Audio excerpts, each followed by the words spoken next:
ay nagpa-press conference daw at nabanggit ang pangalan ng inyong lingkod at ang sabi ng senador dapat mag-sorry ang Erwin Tulfo na yan dahil sa pag-i-interview ko daw doon kay Guillermina Arcilla. Yung kahapon ho, yung ali na nagsasabi na sinuhulan siya ni Trillanes para magsalita laban kay Manong Digong. Sos Mariosep, kung hindi ba naman mahina ang ulo mo, Trillanes, kung hindi ba naman dilis yata ang laman yan, bakit ako magsusuri sa'yo, ha?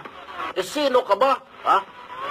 Trabaho ko, Mr. Trillanes, na mag-interview kahit sino dito sa programa ko, alright? Kaya in-interview ko kahapon si Ma'am Guillermina, okay?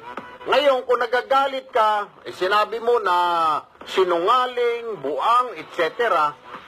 Nauna na akong nagsabi. Sabi ko kahapon dito, siguradong sasabihin mo at i-deny mo yung akusasyon ni Guillermina sa'yo. Nabasa ko na, Trillanes. Ikaw naman. Basang-basa ko na. Alam na alam ko na sasabihin mo sa press con na walang katotohanan, na bakit ko siya kakausapin, etc., etc. Alam ko na, Mr. Trillanes. Pero asking for an apology, sorry, Mr. Trillanes, to disappoint you, dude. Asking for an apology is not my option. Wala yun, At wala rin sa bokabularyo ko na magsasabi o na nagsasabing humingi ka ng sorry kay Trillanes. Sus Mariosep. Alam mo, Sen, kung sanay ka na takot-takutin kahit sino, bungangaan ng Pangulo, bungangaan yung Vice President Binay noon, kung sino-sino, sila Aguirre, hindi uubra, Mr. Senator, boss, hindi uubra, Dahil kung Vargas ka, mas Vargas ako, Kung demonyo ka, ako ang tatay ni Lucifer. Sa totoo lang. Ikaw itinutubuan pala ng buntot at pangil, ako itinubuan na. Nag-retire na ako kaya pinaalis na ako sa impyerno ni Lucifer. Pinalayas na ako doon, pinabalik ako rito sa lupa. 2 beses na. Kaya hindi uubra, Toy. Yung kalokohan mo, puputulang kita ng sungay ngayong umaga. Makinig ka. Natawa ako kahapon Gusto kong sapatusin yung mukha mo kung hindi sampal-sampalin yung bunganga mo kung ano-ano pinagsasabi, Kaya mo lang kasi ang Pangulo, dahil ang Pangulo hindi ka masyado pinapatulan, Sila, mga opisyal ng bayan, dahil siyempre, senador ka, natatakot baka hindi mo sila i-appoint o kung ano-ano sabihin mo sa commission on appointment. Kagaya kay Aguirre, Secretary Aguirre, napilitang mag-sorry sa'yo, dahil, siyempre, inaantay niya yung appointment ng mga senador. At, siyempre, alam nilang bubulungan mo senador, which nangyari nga. Sino pa?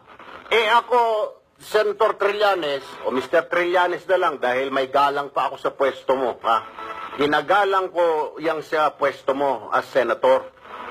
Nagre-respeto ako sa isang senador, dahil marami akong kaibigan na senador na maayos. Pero kaya ngayon, tawagin na lang kita Mr. Trillanes. Hindi uubra yung kalukuhan mo dahil puputulin ko yung sungay mo at buntot mo ngayong umaga.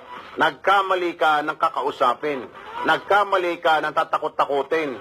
Dahil wala sa bokabularyo namin magkapatid na tinatakot.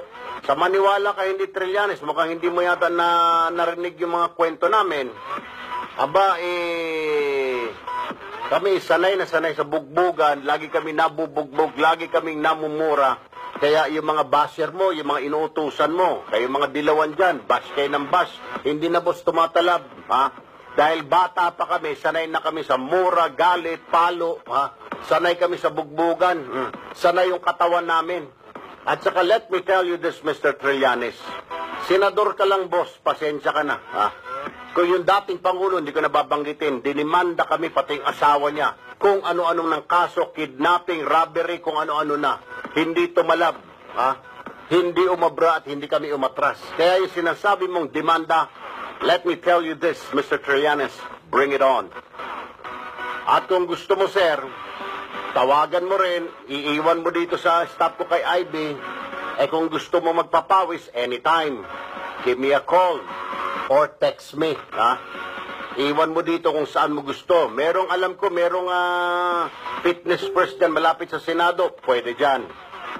Gusto mo naman dito sa may ika nga, Baywalk sa Ross Boulevard, parang marami makakita sa'yo. Pwede rin. Pero pag dyan tayo, kawawa naman. Baka mamaya ingud-ngud ko yung uso mo sa Baywalk. Let's get ready to rumble! Pasensya na ho kayo mga kapatid, ano po, hindi naman ho tayo ganito kabastos. Pero kung ang kausap ko ay bastos, nagiging bastos din ho kami. Ganun lamang ho.